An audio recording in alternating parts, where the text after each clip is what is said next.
مدادا لكلمات ربي لنفد البحر قبل أن تنفد كلمات ربي ولو جئنا بمثله مددا قل إنما أنا بشر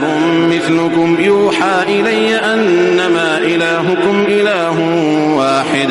فمن كان يرجو لقاء ربه فليعمل عملا صالحا ولا يشرك بعبادة ربه أحدا.